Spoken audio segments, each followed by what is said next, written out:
الحمدللہ رب العالمین والصلاة والسلام علی خاتم النبیین اما بعد فاعوذ باللہ من الشیطان الرجیم بسم اللہ الرحمن الرحیم پڑھیے الصلاة والسلام علیک یا رسول اللہ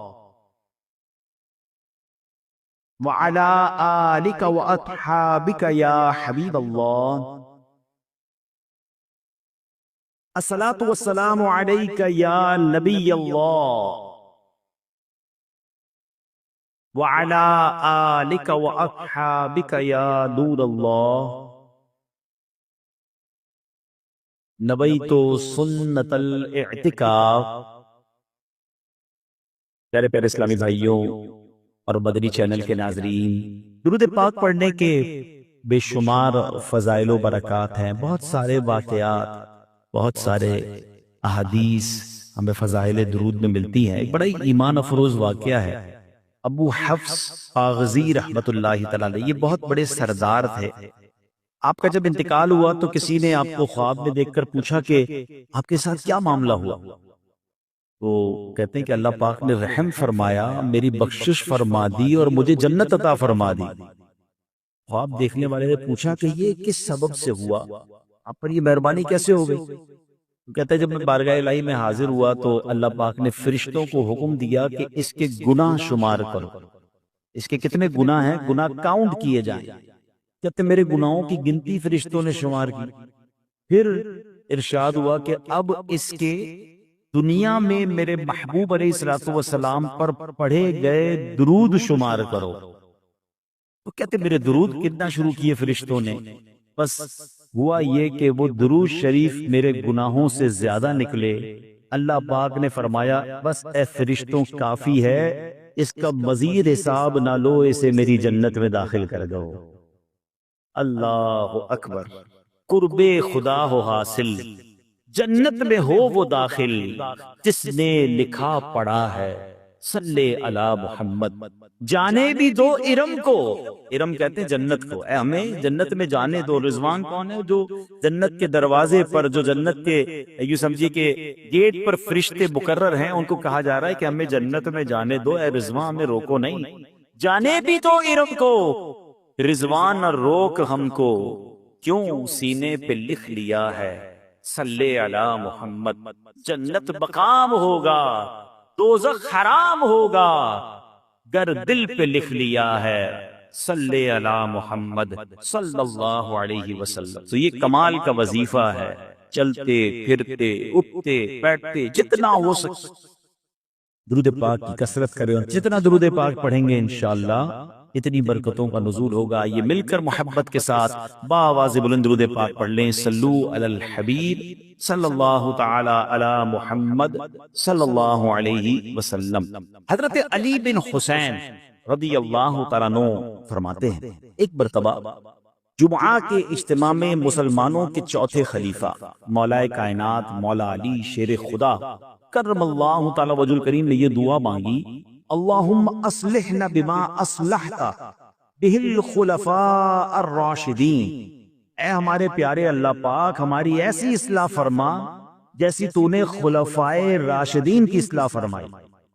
جمعے کے بعد بنو ہاشم کا ایک نوجوان مولا علی کرم اللہ تعالی وجہ الکریم کی خدمت میں حاضر ہوا اور عرض کیا، اے امیر المومنین، آپ نے دعا مانگی تھی، الہی تو نے جیسی خلفائے راشدین کی اصلاح فرمائی، ہماری بھی ایسی اصلاح فرما۔ حضور یہ تو بتائیے خلفائے راشدین سے آپ کی کیا مراد ہے؟ بڑوں کی بڑی باتیں ہوتی ہیں۔ مولا علی شیر خدا کرم اللہ تعالی وجہ الکریم کی آنکھوں میں آنسو آ گئے۔ آپ فرماتے خلفائے راشدین سے میری مراد حضرت ابوبکر صدیق رضی اللہ تعالیٰ عنہ اور حضرت عمر فاروق رضی اللہ تعالیٰ عنہ ہیں۔ مولا علی نے مزید فرمایا یہ دونوں شخصیات ہدایت کے امام ہیں، دونوں ہی شیخ الاسلام ہیں، رسول اللہ صلی اللہ علیہ وسلم کے بعد انہی سے ہدایت ملتی ہے۔ جو ان دونوں کی پیروی کرے وہ صراط مستقیم پر چلنے والا ہے، جو ان دونوں کو اپنا امام بنا لے وہ ہدایت پر رہتا ہے، اور جو ابو بکر و عمر کا دامن مضبوط تھام لے وہ اللہ پاک کا گروہ ہے، اور اللہ پاک کا گروہ ہی کامیاب ہے۔ حالانکہ یقیناً ان کے بعد حضرت عثمان غنی رضی اللہ عنہ بھی خلیفہ راشد بنے، حضرت مولا علی شیر خدا بھی سبحان اللہ خلیفۃ المسلمین امیر المومنین، اور آپ خود بھی خلفائے راشدین میں شامل ہیں، مگر غالباً یہ وہ دور ہوگا جب حضرت ابوبکر صدیق اور حضرت عمر فاروق جلوہ فرما نہیں ہوں گے، انتقال فرمایا ہوگا، اور آپ نے ان کی یاد میں اتنے شاندار جملے کہے، اور خود کس قدر عاجزی فرما رہے ہیں کہ اللہ مجھے ایسا نامہ اعمال عطا فرما یا ایسی اصلاح فرما دے۔ مولا علی شیر خدا ایک اور جگہ فرماتے ہیں ایسا اعمال نامہ جو میں روز قیامت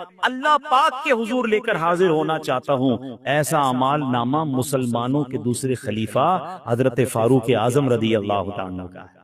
یعنی کیا خوبصورت ان کا آپس میں انٹریکشن تھا، کیا پیار تھا اہل بیت اطہار اور سبحان اللہ صحابہ کرام علیہ رضوان میں، اور فاروق اعظم رضی اللہ عنہ کی تو کیا شان ہے۔ یقیناً مولا علی شیر خدا کرم اللہ تعالی وجہ الکریم آپ خود بھی بہت بلند مرتبہ ہیں، آپ کی پاکیزہ سیرت، آپ کے کردار، آپ کے اخلاق و عادات عبادات میں کوئی کمی نہیں، آپ انتہائی باکمال ہیں، مگر سبحان اللہ آپ کہتے میں ایسا نامہ اعمال اللہ کی بارگاہ میں لے کر جانا چاہتا ہوں جیسا فاروق اعظم رضی اللہ عنہ کا ہے۔ اب سوچئے فاروق اعظم کا مقام کیسا ہوگا، ان کی سیرت اور ان کا کردار کیسا ہوگا۔ یہ ذہن میں رہے کہ اعمال نامے میں انسان کا ہر چھوٹا بڑا عمل ہوتا ہے، تو اس کا مطلب ان کا ہر عمل ہی کیسا باکمال ہے، جس کے بارے میں مولا علی شیر خدا کتنی خوبصورت بات فرما رہے ہیں۔ شاعر لکھتے ہیں نا، بہار باغ ایماں حضرت فاروق اعظم ہیں، بہار باغ ایماں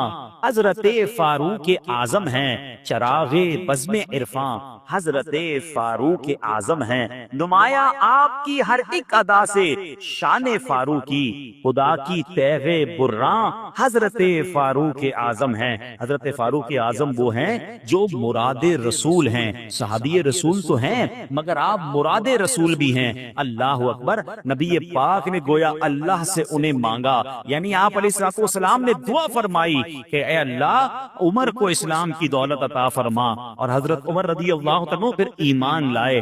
یہ بڑا کمال کا واقعہ ہے، مختصر عرض کر دیتا ہوں کہ سبحان اللہ نبی پاک علیہ السلام کی دعا کا کیسا ثمرہ، کیسا رزلٹ مسلمانوں کو ملا۔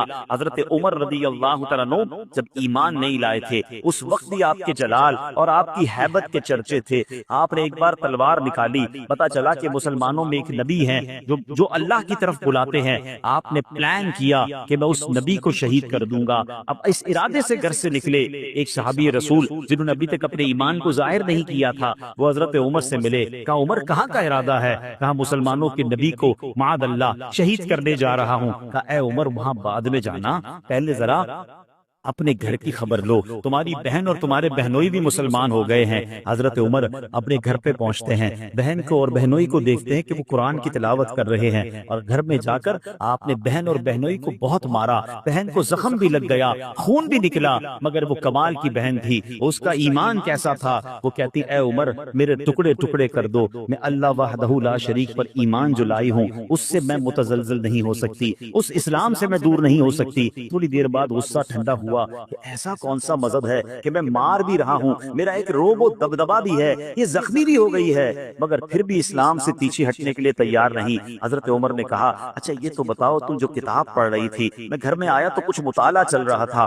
بتاؤ اس کتاب میں کیا ہے؟ سبحان اللہ، بہن بھی کیسی ہے، بھائی حالانکہ بڑے جلال میں ہے، کہتی کتاب کو تم ہاتھ نہیں لگا سکتے، پہلے آپ نے پاک ہونا ہوگا، قرآن کی اپنی ہیبت ہے۔ حضرت عمر نے جب قرآن پڑھا تو قرآن پاک کی آیت دل میں پیوست ہونے لگی، دل کا رنگ بدلنے لگا، اور اب ارادہ تبدیل ہو گیا۔ تلوار لے کر، اسی تلوار کو لے کر ایک ایسا مکان تھا جس کو دار ارقم کہا جاتا ہے، مسلمان وہاں چھپ چھپ کر عبادت کرتے تھے، کیونکہ جب بھی اذان دیتے تھے لوگ مارتے تھے، نماز پڑھتے تھے لوگ مارتے تھے، کعبے کے پاس جا کے طواف کرنا چاہتے لوگ لہو لہان کر دیتے۔ تو ایک مکان تھا جو کعبے کے قریب تھا، اس کو دار ارقم کہا جاتا تھا۔ 39 مسلمان ہوئے تھے، ابھی 40 بھی پورے نہیں ہوئے تھے۔ تھوڑے دنوں ہی پہلے شیر خدا حضرت حمزہ رضی اللہ عنہ ایمان لائے تھے، مسلمانوں کو کچھ ہمت آئی تھی، مگر اب حضرت عمر دروازے پر پہنچ گئے، دروازے کو کھٹکھٹایا، کسی صحابی نے دروازے کو ہلکا سا کھول کر دیکھا اور اندر آ کر خبر دی کہ حضور عمر آئے ہیں، ہاتھ میں تلوار بھی لے کر آئے ہیں۔ ایک عجب سا اندر کمرے میں سما بن گیا،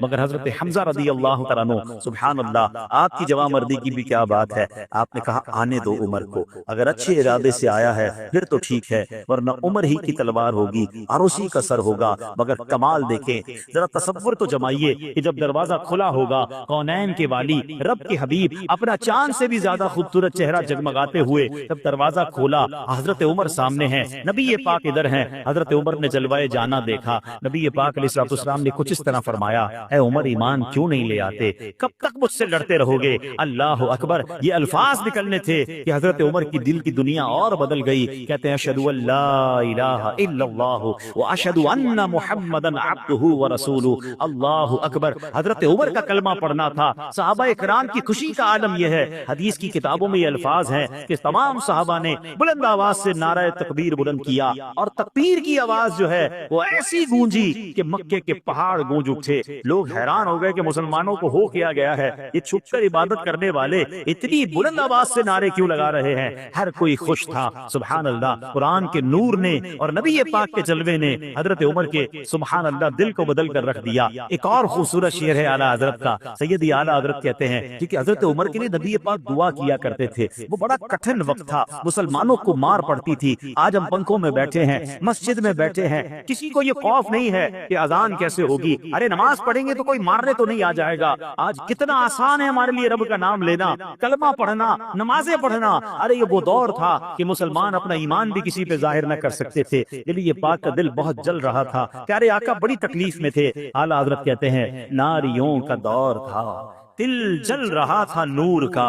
نبی ناری کہتے ہیں جہنمی، جو آگ میں جانے والے غیر مسلم جو تھے، یہ دور ان کا تھا، اور نبی پاک کا جو دل ہے وہ بڑا تکلیف میں تھا۔ ناریوں کا دور تھا، دل جل رہا تھا نور کا، تم کو دیکھا ہو گیا ٹھنڈا کلیجہ نور کا۔ جب حضرت عمر ایمان لائے، نبی پاک کو بڑی خوشی نصیب ہوئی۔ اور حضرت عمر جو تھے نا پیارے اسلامی بھائیوں، آپ کمال تھے، آپ کے آنے سے بازی ہی پلٹ گئی۔ ایک بڑی خوبصورت بات حضرت عمر کے بارے میں کہا جاتا ہے، دیکھیں میں اور آپ ایمان لائے تو میری اور آپ کی عزت میں اضافہ ہوا نا۔ ہم مسلمان ہیں تو ہم عزت والے ہیں، ایمان ملا تو عزت ملی ہے۔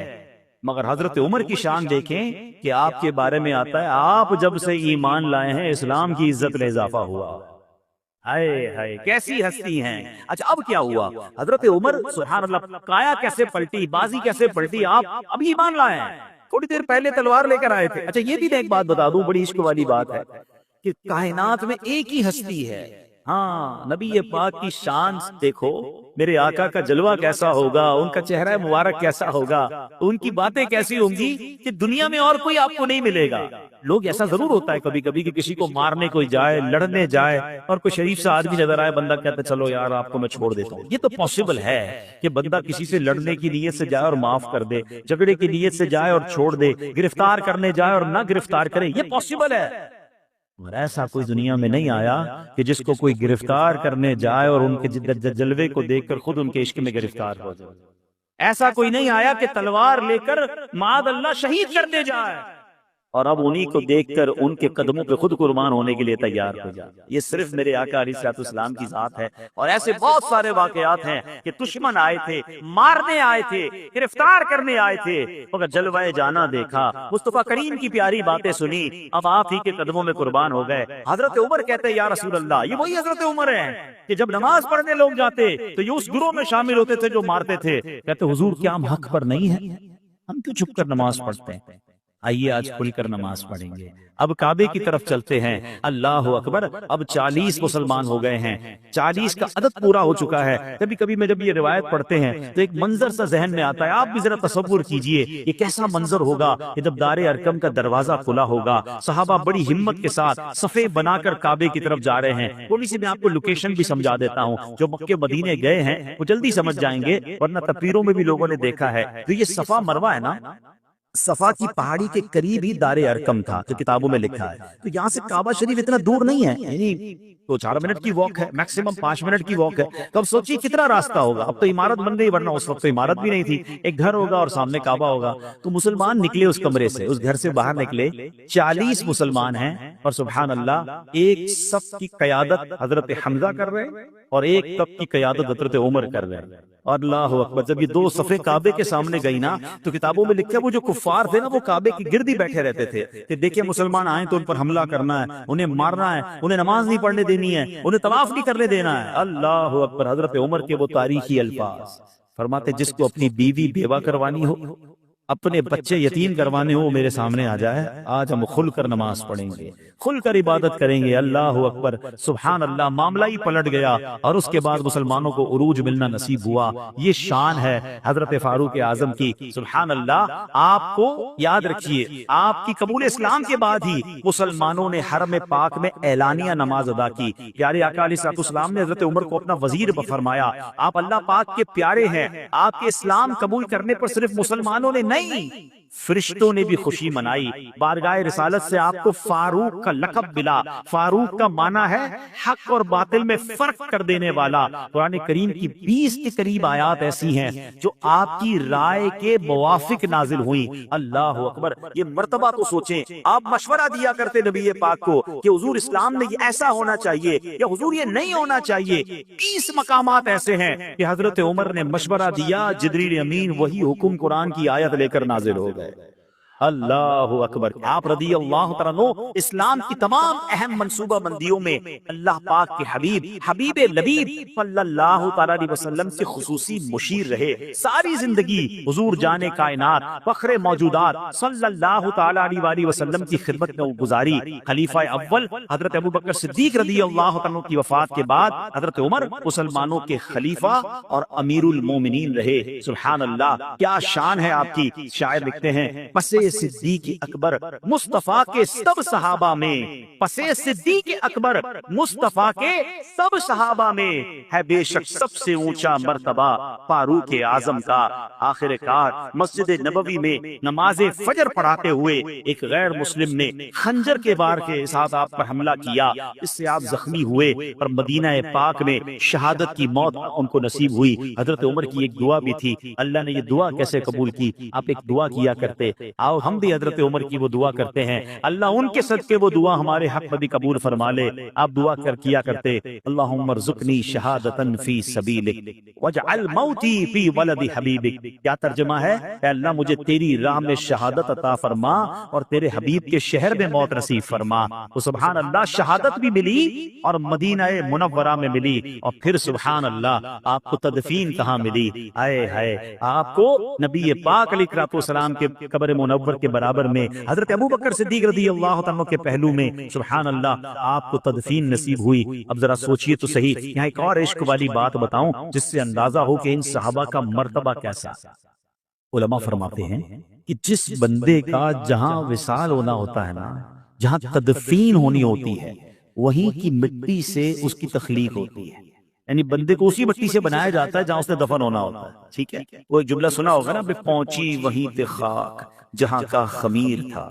جدھر سے بنایا جاتا ہے، جس مٹی سے بننا ادھر ہی پہنچتا ہے۔ ابھی کل پرسوں کی بات ہے، مجھے کوئی بتا رہا تھا کہ ایک صاحب اپنے بچوں سے ملنے امریکہ گئے اور وہیں ان کا انتقال ہو گیا، ان کی امریکہ میں تدفین ہوئی۔ میں سوچنے لگا یار ان کی نصیب نے مٹی وہاں کی لکھی تھی، امریکہ پہنچ کر وہاں پتہ نہیں اتنا دور جا کے ان کی قبر بننی تھی، کیونکہ ہمیں نہیں پتا ہوتا کہ ہم نے کہاں دفن ہونا ہے، مگر یہ لکھا ہے کتابوں میں کہ جس مٹی سے بنایا گیا نا، بندہ وہاں پر جا کر دفن ہوگا۔ آئے اب ذرا سوچو کہ حضرت عمر فاروق، حضرت ابوبکر صدیق رضی اللہ عنہ کی قسمت پر ہماری جانیں قربان، ان دونوں شخصیات کو اسی مبارک مٹی سے بنایا گیا جس مبارک مٹی سے جناب رسول اللہ صلی اللہ علیہ وسلم کی تخلیق ہوئی۔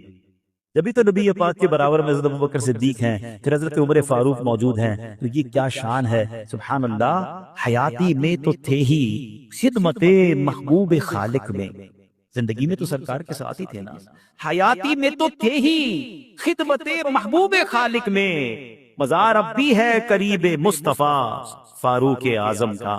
اے میرے پیارے اسلامی بھائیوں، سیدی فاروق اعظم رضی اللہ عنہ وہ عظیم ہستی ہیں جن کی شجاعت پر، جن کی بہادری پر، جن کی عدالت پر، جن کے خوف خدا پر، جن کے عشق رسول پر جتنا چاہیں بیان کرتے چلے جائیں، عقل حیران ہو جاتی ہے کہ اللہ نے ایک پرسنالٹی کو کیسے کیسے کمالات سے نوازا۔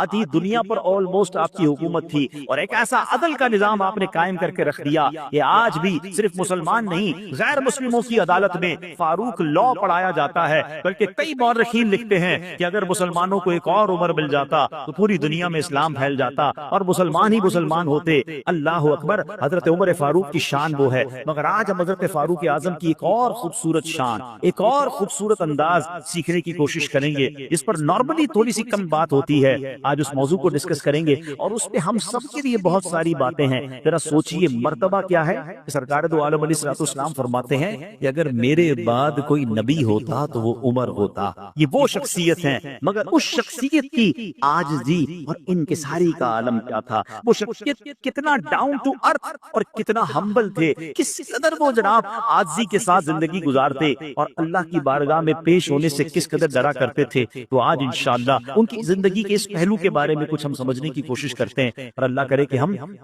کچھ امپلیمنٹ بھی کریں، کچھ اپنی ذات میں بھی اس کو شامل کریں۔ ویسے میں مشورہ دوں گا، یکم محرم الحرام سیدی فاروق اعظم رضی اللہ عنہ کا یوم شہادت ہے، تو مکتبۃ المدینہ نے بڑی کمال کی بک انہی کی سیرت پر، میں کہوں گا یہ فاروقی انسائکلوپیڈیا 2 جلدوں پر مشتمل ہے، اور اس کتاب کا نام ہے فیضان فاروق اعظم۔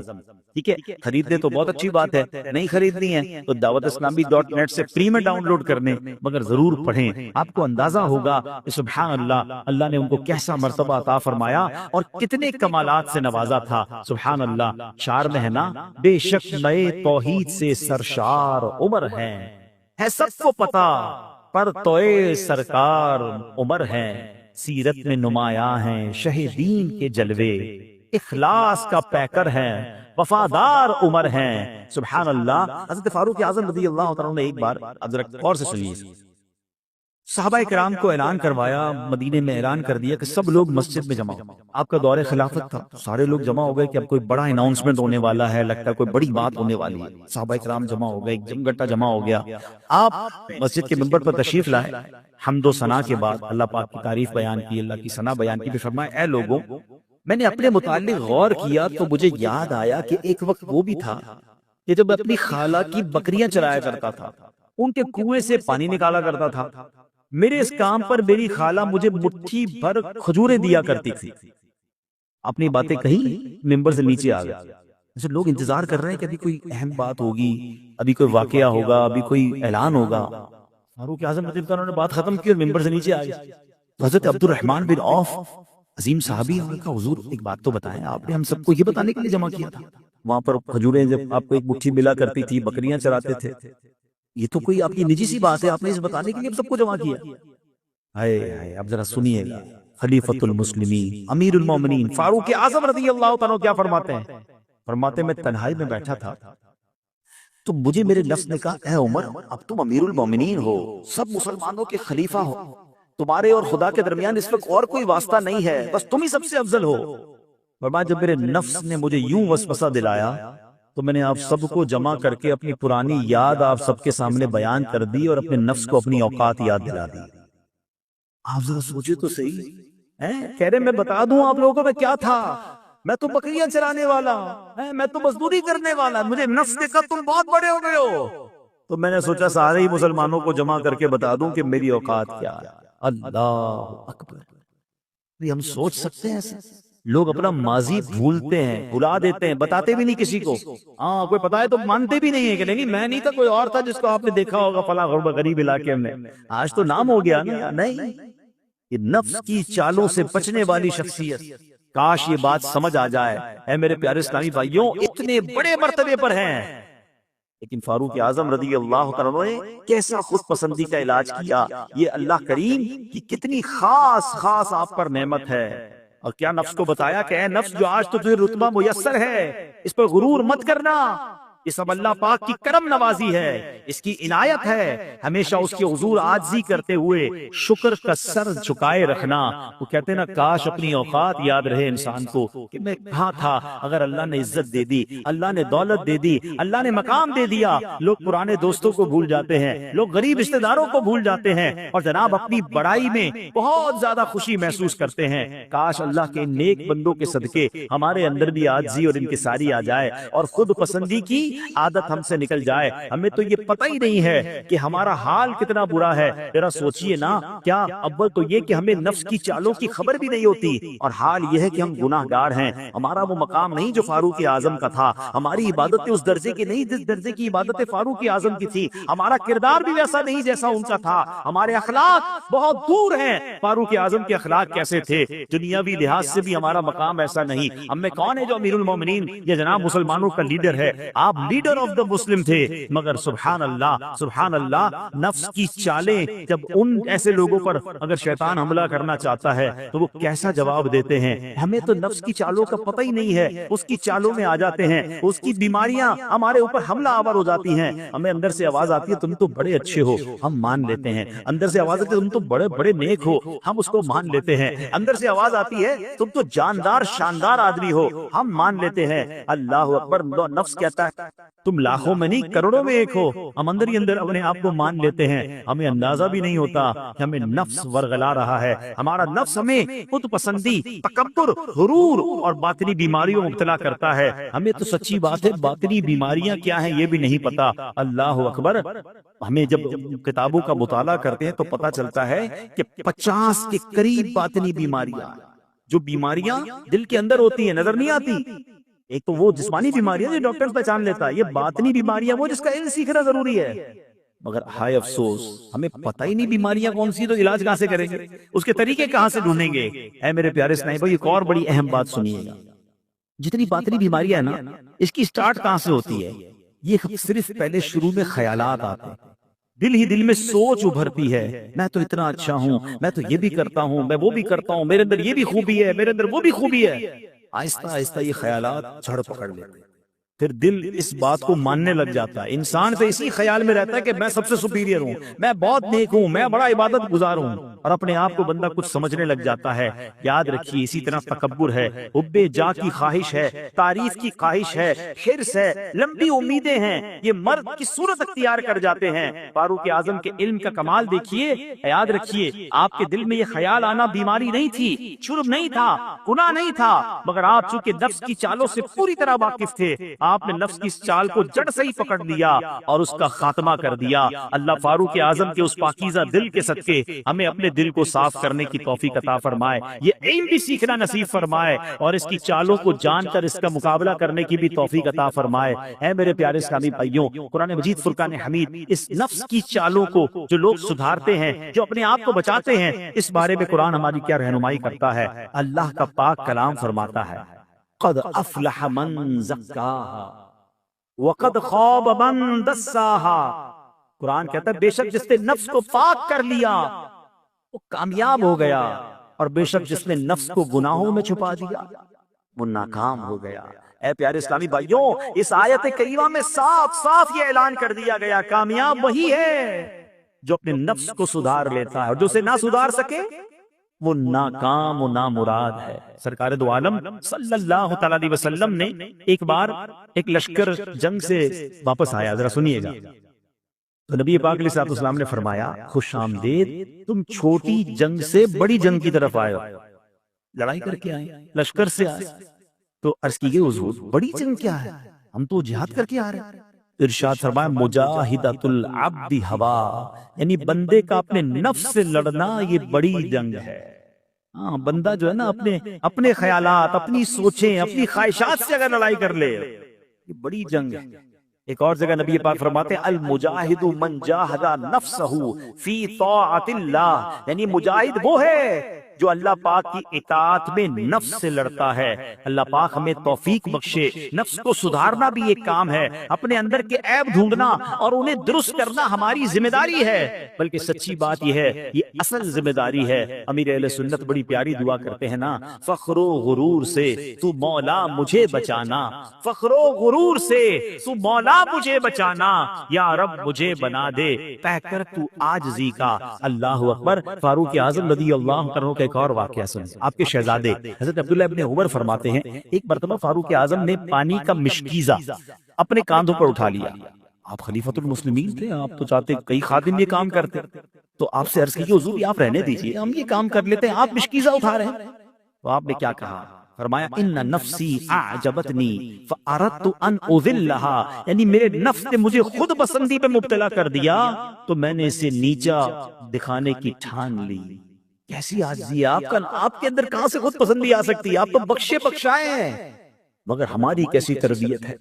کیا فرما رہے، میں نے اپنے نفس کو ذلیل کرنے کے لیے یہ مشکیزہ کاندھے پر اٹھایا ہے۔ اے میرے پیارے اسلامی بھائیوں، کاش ہمیں بھی عاجزی اور انکساری نصیب ہو جائے۔ ہم تو خلیفہ بھی نہیں ہیں، ہم تو نیک اور پرہیزگار عبادت گزار بھی نہیں ہیں، کوئی بڑے عالم و فاضل بھی نہیں ہیں۔ اگر کبھی آئینے کے سامنے بیٹھ کر غور کریں، انصاف کے ساتھ اپنے آپ کی تلاشی لیں تو شاید ہمیں گناہ ہی گناہ، خطائیں نظر آئیں گی، مگر کیسا اپنے آپ کو ہم سمجھ بیٹھے ہیں۔ 2 4 5 نمازیں پڑھ لیں، کبھی حج کر کے آ جائیں، کوئی عمرہ کر کے آ جائے، کوئی مدنی قافلے میں سفر کر کے آ جائے، کوئی اجتماع کا پابند ہو جائے، امامہ یا داڑھی رکھ لیں، اللہ اکبر، بندہ کنفرم اپنے آپ کو جنتی سمجھنے لگ جاتا ہے۔ یقیناً یہ کام اچھے ہیں، مگر کیا گناہ ختم ہو گئے؟ کیا بری عادتیں ہمارے اندر نہیں؟ یاد رکھیے، ہمیں یہ نہیں پتا ہماری نیکیاں قبول ہیں کہ نہیں، کیونکہ نیکیوں میں ملاوٹ بھی ہو سکتی ہے، نیکیوں میں ریاکاری، دکھلاوا بھی ہو سکتا ہے، مگر گناہوں کا میٹر بھی تو جاری ہے، اس کو کون یاد رکھے گا؟ بلکہ آج بزرگان دین کے یہ اقوال ملتے ہیں کہ بندہ نیکیاں کر کے بھول جائے، گناہ کر کے یاد رکھے۔ ہمارا تو معاملہ ہی الٹا ہے، میں گناہ یاد ہی نہیں ہے مگر نیکیاں ایسی یاد ہیں، او باپ رے باپ، ایسی پکی نیکیاں یاد ہیں۔ کسی کے ساتھ بیٹھ جائیں 15 20 منٹ اور سنائیں آپ کے کیا حال ہیں، ٹھیک ہے، بس اللہ کا بڑا کرم ہے، بس مہربانی ہوئی تھی۔ 2005 میں حج پہ گیا تھا، 2010 میں پھر 5 سال کنٹینیو عمرے پہ گیا، پچھلے 2 سال پہلے ہم نے ہماری مسجد میں وہ چھت ڈلی تھی، اس میں بھی چندہ دیا تھا، اور ہم بس الحمدللہ غریب بچوں کے ساتھ بھی تعاون کر رہے ہوتے ہیں۔ یعنی 5 7 منٹ میں 15 سال کی نیکیاں گنوا دی، حالانکہ پوچھا نہیں کسی نے کہ حضرت اپنی نیکیاں گنوائی ہے، مگر یاد اتنی ہے کہ 25 25 30 سال پرانی نیکی لوگوں کو بتاتے ہیں۔ جس کو 25 سال پرانی نیکی یاد ہے، میرا اس سے ایک سوال ہے، کل آپ نے جھوٹ بولا تھا وہ یاد ہے؟ 2 دن پہلے آپ نے موبائل پر کچھ دیکھا تھا جو نہیں دیکھنے والا تھا وہ یاد ہے؟ آج آپ نے تھوڑی دیر پہلے کسی کا دل توڑ دیا تھا وہ یاد ہے؟ سوچئے ایسے کتنے گناہ ہیں جو صبح و شام ہم سے ہو رہے ہوتے ہیں، یاد بھی نہیں، اور نیکیاں یاد ہیں۔ کیسی عجیب بات ہے نا، یہی تو اس نفس کی چالیں ہیں۔ اگر گناہ یاد رہیں گے تو شرمندہ رہیں گے، پھر توبہ کرتے رہیں گے، پھر معافی مانگیں گے، پھر آنسو بہیں گے۔ گناہ بھول جاتے ہیں، ایک بار تہجد پڑھ لینا، او ہو ہم ہواؤں میں اڑنے لگ جاتے ہیں۔ اچھا پھر تہجد پڑھ کے پھر یہ دل میں خیال بھی آتا ہے کہ لوگوں کو بتاؤں تو اسی میں نے آج تہجد پڑھی ہے، نفلی روزہ رکھ لیں ہم جس دن، باپ رے باپ، پورے محلے کو بتانا ہے حضرت نفلی روزہ رکھا۔ کیوں؟ گناہ ختم ہو گئے کیا؟ وہ ساری خطائیں ہمیں پتہ ہے کہ معاف ہو، شرمندگی، اور شرمندہ کون ہو رہا ہے؟ اللہ کی بارگاہ میں آنسو کون بہا رہے ہیں؟ جو قطعی جنتی ہیں، جو کہتے ہیں مجھے نفس کی خود پسندی کی جب چال ہوتی ہے میں اس کو ذلیل کرنے کے لیے نفس کو اوقات یاد دلا دیتا ہوں۔ ہم ہیں کہ جناب کوئی ہمیں کان میں کہتے حضرت ماشاءاللہ آپ تو کمال ہیں، بس ہمیں رکھتا ہم با کمال، کسی کی باتوں میں بھی آ جاتے اور اپنے دل کی باتوں میں بھی آ جاتے۔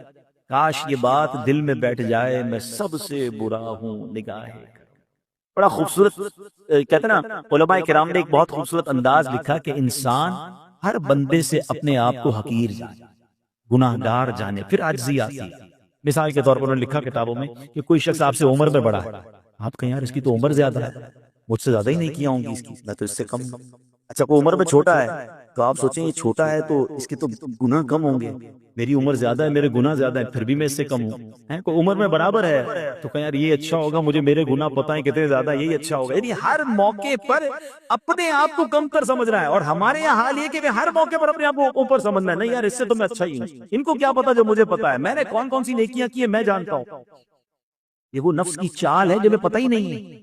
کاش خوف خدا، عاجزی، اب اس کی وجہ سے بندہ تکبر میں مبتلا ہوتا ہے نا۔ تکبر کی تعریف کیا ہے؟ بندہ دوسروں سے اپنے آپ کو اچھا سمجھے، اچھا سمجھتا ہے جبھی تو تکبر کرتا ہے نا۔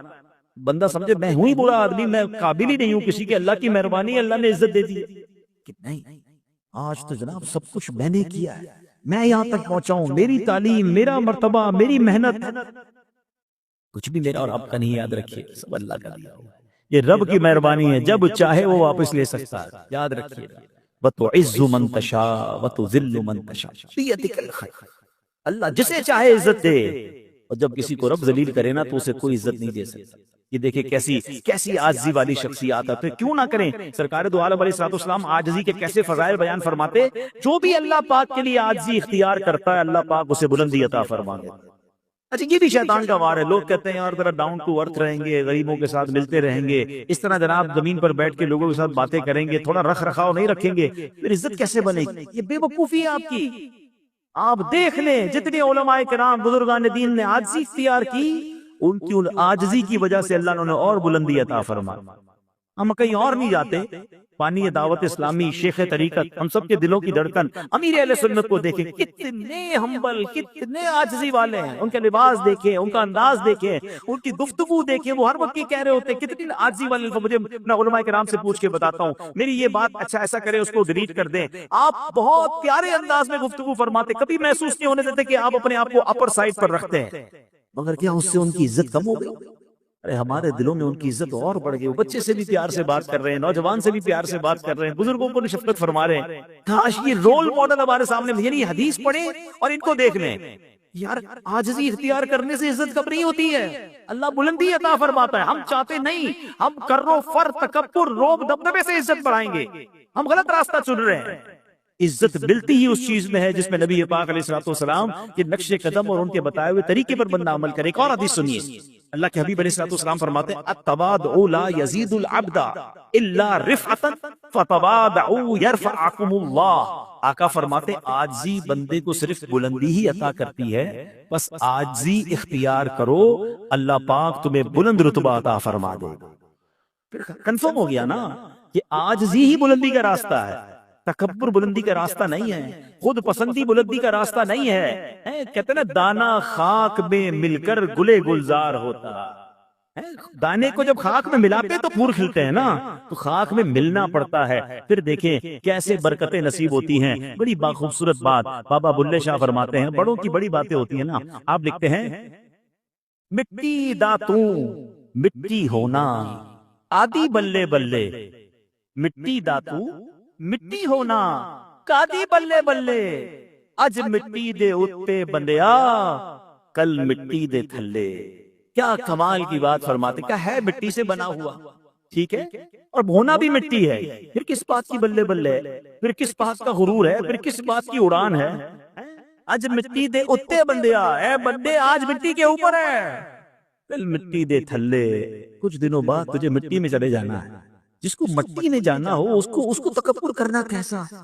یہ جو اکڑ پھو دکھاتے ہیں، میں بتاؤں گا، مسل کے رکھ دوں گا، میں کسی کو چھوڑوں گا نہیں، میرے آگے کوئی بلند آواز سے بات نہیں کر سکتا۔ ارے جناب میری بڑی ٹور ہے، میری بڑی بات ہے، مجھ سے کوئی اونچی آواز میں بات نہیں کر سکتا۔ بھول ہے ان کی۔ ایسے لوگوں کے قریب بھی لوگ نہیں جاتے، اور جب ان کو جب عروج سے زوال ملتا ہے نا، پھر کوئی پوچھنے والا بھی نہیں ہوتا۔ بڑے بڑے کروں فر والے آئے، پھر اس کے بعد ان کو جگہ بھی نہیں ملتی۔ عاجزی اختیار کرنے والے لوگوں کے دلوں میں بستے ہیں۔ وہ کہتے ہیں نا انسانوں کے سروں اور جسموں پر حکومت نہ کرو، لوگوں کے دلوں پر راج کرنا سیکھو، اور لوگوں کے دلوں میں محبت سے بندہ داخل ہو سکتا ہے، عاجزی انکساری اور پیار سے داخل ہو سکتا ہے۔ فاروق اعظم رضی اللہ عنہ کی کیا شان ہے، اس قدر بڑا مرتبہ ہے، مگر ایک بار آپ حج پر گئے ہیں، سبحان اللہ، آپ کا انداز کیا تھا؟ حضرت عامر بن ربیعہ رضی اللہ عنہ فرماتے ہیں ایک بار فاروق اعظم حج کے لیے مکہ پاک کی طرف روانہ ہوئے، پورے سفر حج میں آپ نے جہاں بھی پڑاؤ کیا، راستے میں جہاں بھی ٹھہرے، نہ وہاں خیمہ لگایا، نہ کوئی شاہانہ انتظام کیا، بس کسی درخت پر چادر ڈالتے اور اس کے سائے میں بیٹھ جاتے۔ امیر المومنین خلیفۃ المسلمین ہیں۔ آج ہمیں جناب کوئی دعوت میں جائیں، کوئی اچھی سیٹ پر نہ بٹھائے، ہم ناراض ہو جاتے ہیں۔ کسی اجتماع میں جائیں، کوئی آگے نہ بلائے، ہم ناراض ہو جاتے ہیں۔ ارے جناب پروٹوکول نہیں دیا، ہم سے پوچھا نہیں، ہم سے مسکرا کر نہیں دلے۔ اللہ اکبر، یہ کیا ہے؟ سرکار دو عالم صلی اللہ تعالی علیہ وسلم کی سنت مبارکہ ہے کہ محفل میں جس کو جگہ ملے وہ جگہ پہ بیٹھ جائے۔ ہم کہ نہیں جناب مجھے وہ والی سیٹ پہ نہیں بٹھایا، میرا اعلان نہیں ہوا، اپنے دل سے پوچھے۔ پھر تکبر کس شے کا نام ہے؟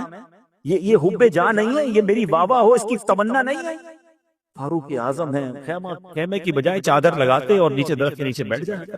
اللہ اکبر۔ ایک مرتبہ فاروق اعظم کے ساتھ حضرت احنف تھے، فرماتے ہیں ایک شخص حاضر ہوا اور اس نے اپنی کسی حاجت کا سوال کیا۔ اچھا انسان ہر وقت ایک موڈ میں نہیں ہوتا نا بعض اوقات. یہ بھی ہمیں سمجھنا چاہیے ویسے کہ بعض اوقات کسی سے ہمیں توقع بڑی مسکرانے کی اور بڑے اچھے رویے کی ہوتی ہے، اور وہ ہمیں نارملی مسکرانے والا ہوتا ہے، اس دن اچھا جواب نہیں دے رہا تو فوراً بدگمانی کرنا کہ یار یہ تو ہے ہی ایسا، تکبر ہے اور غرور ہے اور بڑا آدمی ہو گیا. نہیں، ہو سکتا ہے کوئی پرابلم میں ہو سکتا ہے اس کا ذہن کہیں اور ہو سکتا ہے کسی ٹینشن میں ہو. کہ آپ اور میں ٹینشن میں برے موڈ میں نہیں ہوتے کبھی؟ اب آپ اور میں کسی وجہ سے ٹینشن میں ایسا نہیں جی چاہتے مجھ سے کوئی بات نہ کرے، میں اب اکیلے میں رہوں، تھوڑا سا اکیلا رہنا چاہتا ہوں. ہوتا ہے کبھی کبھی انسان کی کیفیت ایسی بن جاتی ہے. اور وہ اعظم رضی اللہ تعالیٰ کی بارگاہ میں ایک شخص سے سوال کیا، آپ سے کچھ مانگا، آپ سے، آپ اس وقت کسی وجہ سے جلال میں تھے، آپ نے درہ، آپ کے ہاتھ میں درہ تھا، چابک کہہ لیں یا کوڑا جس کو کہتے ہیں، آپ نے وہ درہ اس شخص کے سر میں مارا اور اسے ڈانٹ دی، وہ شخص چلا گیا. فاروق اعظم رضی اللہ تعالیٰ تھوڑی دیر بعد اس کو ڈھونڈ کے لاؤ. بندہ پھر آیا، اس کو بلایا، آپ نے وہ درہ اس شخص کو دیا اور فرمایا مجھ سے خطا ہوئی ہے، مجھ سے بدلہ لے لو. امیر المومنین نے اپنا درہ اس کے ہاتھ میں دیا کہ اب تم مجھ سے بدلہ لو، جو میں نے مارا وہ نہیں مارنا چاہیے تھا. وہ شخص کہتا ہے حضور کوئی بات نہیں، میں نے آپ کو معاف کر دیا، اللہ کے لیے معاف کیا. آپ نے کہا دیکھ لو واقعی اللہ کے لیے معاف کر رہے ہو اور میرے ڈر سے معاف کر رہے ہو. کہتے نہیں حضور میں نے آپ کو اللہ کی رضا کے لیے معاف کیا. فاروق اعظم اس کے بعد بھی آپ کو چین نہیں آئے، آپ اپنے کمرے میں گئے اور کمرے میں جا کر 2 رکعت نماز پڑھی اور پھر اپنے آپ سے کس طرح بات کر رہے ہیں ذرا سنیے گا. مسلمانوں کے خلیفہ ہیں، امیر المومنین ہیں، نبی پاک علیہ الصلوۃ والسلام کے وزیر ہیں. کہتے ہیں اے ابن خطاب تم کمزور تھے، اللہ پاک نے تمہیں بلندی عطا کی، تم غیر مسلم تھے، اللہ نے تمہیں اسلام کی ہدایت بخشی، تم رسوا تھے، اللہ پاک نے تمہیں عزت سے نوازا، پھر تمہیں لوگوں کا حکمران بنایا، اب تم مدد مانگنے والوں کو مارتے ہو، کل اللہ پاک کے حضور کیا جواب دو گے؟ آپ دیر تک اپنے آپ کو یوں ہی ڈانٹتے رہے. کیسا جس کو کہتے ہیں فکر مدینہ کا انداز. سبحان اللہ. یہ جو ہمارا نیک اعمال پر ہمیں جو عمل کرنے کا جائزہ لینے کا کہا جاتا ہے یہی تو ہے. پورا دن گزرا کیسے، خطائیں کتنی ہوئی، عمل ہوا کہ نہیں. کاش کہتے ہیں روح نیک اعمال کا جائزہ ہمیں نصیب ہو جائے کہ بندہ ہر سوال پر ہاں یا نہ کہتے وقت یہ سوچے کہ میں نے کیوں نہیں کیا. حضرت عمر روزانہ رات کو سونے سے پہلے اپنے آپ سے بات کرتے تھے، اے عمر تم نے یہ کیوں کیا اور یہ تم نے کیوں نہیں کیا. اللہ اکبر. اللہ ان کی اس عاجزی اور خوف خدا کا ہمیں جذبہ عطا فرمائے. اور ایک اور بات سیکھنے کو ملی کہ اگر کوئی شخص ہمارے پاس مانگنے آتا ہے، مدد لینے آتا ہے، آپ نہیں دے سکتے کوئی بات نہیں، مگر اسے جھاڑے تو نہیں، اسے ڈانٹے تو نہیں. آج کل معاملہ یہ ہے کہ ایک تو لوگ مدد نہیں کرتے، دوسرا غریب کو ذلیل کرتے ہیں. ارے آپ نے اس کا دل توڑ کر ایک کبیرہ گناہ کر دیا، آپ نہیں دے سکتے، آپ پیار سے بنا کر دیں، آپ معذرت کر لیں، لیکن اس کو دل نہ توڑیں. اللہ اکبر. بلکہ ایک الٹا معاملہ بھی ہے، کچھ لوگ جب دیتے ہیں تو دیتے وقت بھی دل توڑ دیتے ہیں، کیونکہ جناب دیتے وقت سیلفی کھینچتے ہیں غریب کی، دیتے وقت اس کو جتاتے ہیں کہ دیکھو میں نے تمہاری مدد کی ہے، کئی دھکے کھلوا کر دیتے ہیں. اللہ اکبر. یہ تو ایسا ہوا کہ آپ نے دودھ بھی دیا اور اس دودھ میں مینگنیاں بھی ڈال دی، وہ بیچارہ اس دودھ کو صحیح طریقے سے